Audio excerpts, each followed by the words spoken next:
Lebanon के Islamic प्रतिरोध संगठन हिजबुल्लाह ने अपने महासचिव सैयद हसन नसरुल्लाह की शहादत की पुष्टि की है।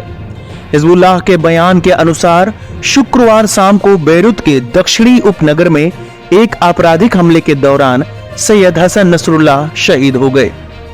हिजबुल्लाह ने इस दुखद घटना के बाद अपने बयान में कहा कि सैयद नसरुल्लाह की शहादत संगठन की जिहादी प्रतिबद्धता को और मजबूत करेगी। संगठन के दुश्मनों के खिलाफ जिहाद जारी रखने, गाजा के समर्थन में खड़े रहने और लेबनान की सुरक्षा के प्रति अपनी दृढ़ निष्ठा दोहराई है। शुक्रवार की शाम इजरायली विमानों ने बेरूत के दहिया इलाके में भारी बमबारी की। विशेष रूप से हारा हरिक क्षेत्र को निशाना बनाया गया। सूत्रों के अनुसार इस हमले में इस्तेमाल किए गए बमों में से एक को इजरायली वायुसेना ने पहली बार इस्तेमाल किया था। लेबनान के स्वास्थ्य मंत्रालय ने हमले के बाद प्रारंभिक आंकड़ों के आधार पर बताया कि मलबे से 6 शहीदों के शव निकाले गए हैं, जबकि 91 घायल हुए हैं। बचाव कार्य अभी भी जारी है।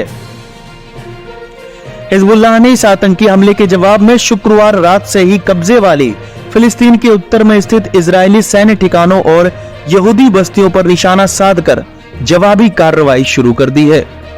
वहीं मजलिसे उलेमा हिंद के महासचिव मौलाना सैयद कल्बे जवाद नकवी ने हिजबुल्लाह लेबनान के महासचिव आयतुल्लाह सैयद हसन नसरुल्लाह की शहादत पर शोक व्यक्त करते हुए वजामती महाज लेबनान की आवाम, तमाम मुसलमानों, खास तौर पर आयतुल्लाह खामनाई की खिदमत में ताजियत पेश की। मौलाना ने कहा, शहादत आले मोहम्मद की मीरास है जिस पर हमें फख्र है।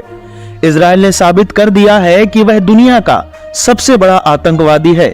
इंशाअल्लाह यह महान शहादत व्यर्थ नहीं जाएगी और जल्द ही इजराइल तबाह हो जाएगा। यकीनन यह एक अपूर्णीय क्षति है। उनकी महान सेवाओं और उपलब्धियों को भुलाया नहीं जा सकेगा। वो हमेशा मोमिनीन के दिलों में जिंदा रहेंगे।